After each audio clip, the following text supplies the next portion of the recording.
Hey everybody, I'm Ebony. This is Ebonee's Creativity. Thank you so much for joining me here on my channel. If you can tell by the way I look or the way I sound, I'm very sick. I'm running a fever right now actually, but I do want to get a video out since I haven't had one go up in a while. So today I'm going to be talking to you all about interior decorating or interior design, whichever. I think they're interchangeable, but just to be safe, we'll call it interior decorating and the approaches that I use. So this was requested by one of you guys. Hopefully something that I'll say will be helpful. If you have any video ideas or things that you want me to talk about, definitely leave a comment and let me know. I have my notes here in case you see me looking down. That's what I'm looking at. All right, so I've got two approaches that I use when I'm decorating a space for clients. My first approach is going to be like a more structured approach, and this is where I will talk to the client, I'll learn about their preferences, I'll figure out how they use the space, why what they have currently isn't working for them anymore, what colors they like, what colors they don't like. Basically, they'll set the parameters for me about what they want the space to look like after I'm done decorating it. And then I'll compile a mood board, and then I will present it to them, and they'll tell me what they do like and what they don't like, and then I'll make edits and present another mood board, another version of the mood board to them. Once everything is approved, I can get the first half of my deposit. I'll start shopping, and then I'll install everything. Then I'll get the second half of my money. So that's the way that is more straightforward. It has more pre-planning on the front end.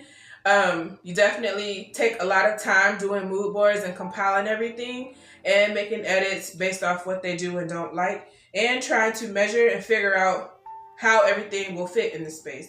So that's kind of my first approach.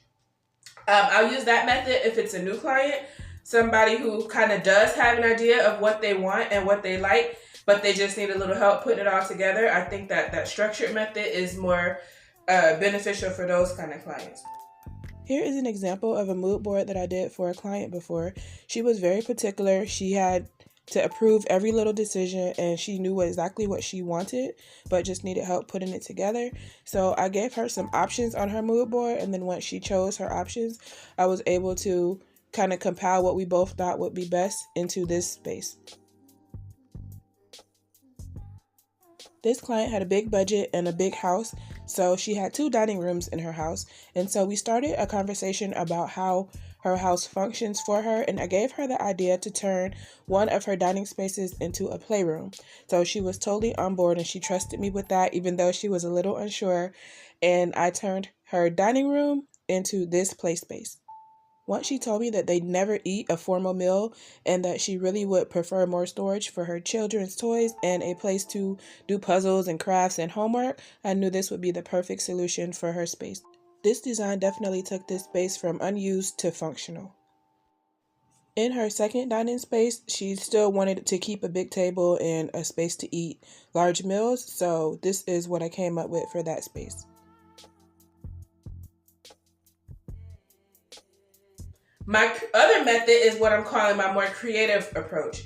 And so that method definitely requires a trust relationship with the client, or if it's a client who has no idea what they want and they kind of just want it to look different, and they're going to entrust you to make it look different for them.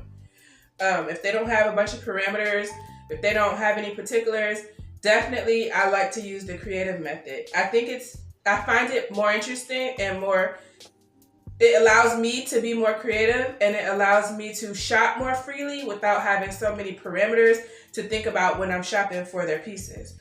If you've seen me hauling a bunch of items lately, that's what I've been hauling for. I said in a couple of those haul videos that I was going to be decorating some bathrooms for a client. And so I was using my creative approach then, where I'm buying things at as low of a price as I can so that I can make the most profit as I can. When you're doing the structured approach, it tends to cost a little more because you have certain things that you have to look for.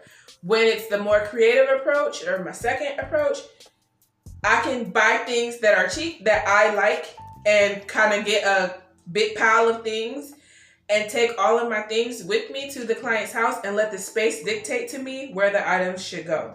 So I think that that is more fun. It allows me to shop freely without a bunch of constraints, and it allows me to wait until I find pieces at a lower price, so it gives me a higher profit. Because if I'm spending less money on items, then that's more money that I get to keep. So, yeah, basically for my creative approach, I make sure I have a trust relationship with the client, or that the client does not have any preferences that they want me to consider. And then I just kind of start shopping. I buy things that I like, things that I see for cheap, things that I think look good together in my head. So basically, the mood board will be in my head for the more creative approach. And I'll just put things together. Maybe when I get enough of a pile, I'll lay them out at my house and make sure that I have enough stuff to fit in the space. I'd rather have more stuff than not enough stuff. So like I said, buying cheap is very, very pivotal in that a creative approach. Because if I have spent a lot of money on a lot of different things, then, you know, less profit. So I like to buy low and sell high. Girls got to get her money. And so definitely something to consider when you're doing the deciding which approach that you want to work on, that you want to do for your work. After I compile everything, again, I just shop. I find them as many cheap things as I can. I take all my big haul of items to the client's house, and I just figure it out while I'm there. And that's another reason why I say that it requires a trust relationship, because you just bring a huge pile of stuff to somebody's house and they can see you working, and it's clear to them that you don't really have a set out plan. That might make your client nervous or distrustful of you, and you really wouldn't want that. You don't basically want them to see you sweat. And so I'm good at hiding that, but there's definitely an element of, oh crap, I may not have enough stuff, or oh crap, I have too much stuff when you're doing the more creative approach.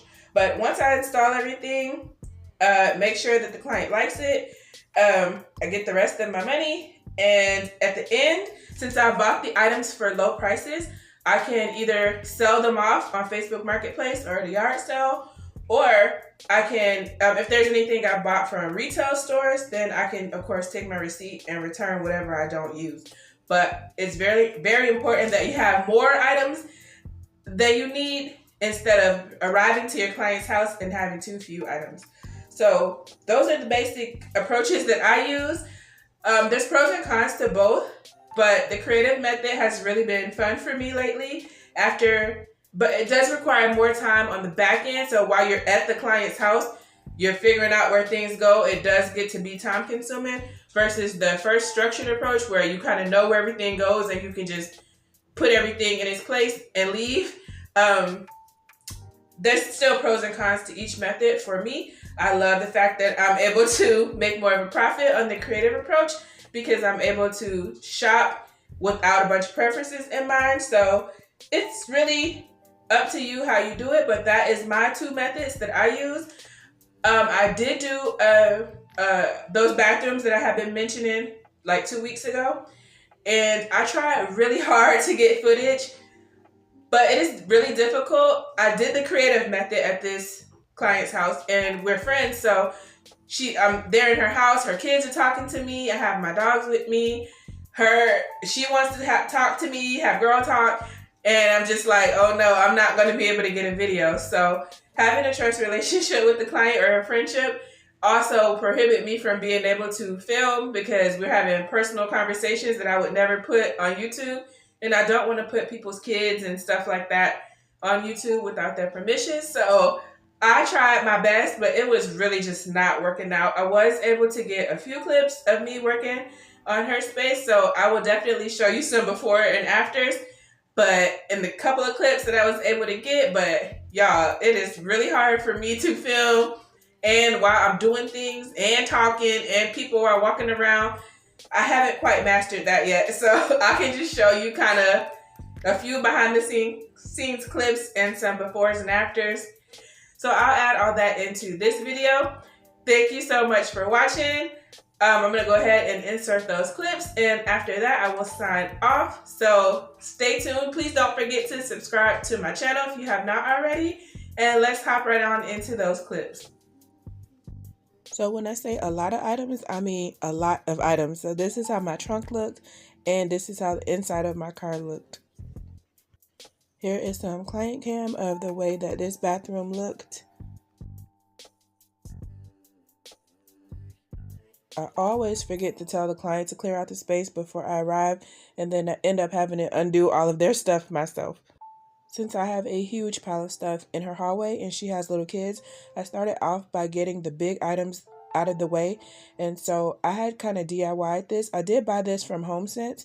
I found really, really good clearance prices on this, but it didn't have the right colors. So I had to remind myself, just as I'll remind you, do not be afraid to DIY things just because they came from a retail store. We're quick to flip things that we find at the Goodwill, but this was perfect and perfectly priced. This big canvas was only $20. So I was like, yes, if I got to paint a few stripes, then so be it. I did arrive with one coat already painted, but what you see me doing now is touch-ups because I wasn't quite satisfied with how it was looking. And I'm always looking for ways to add function, so I did add in this towel rack as well.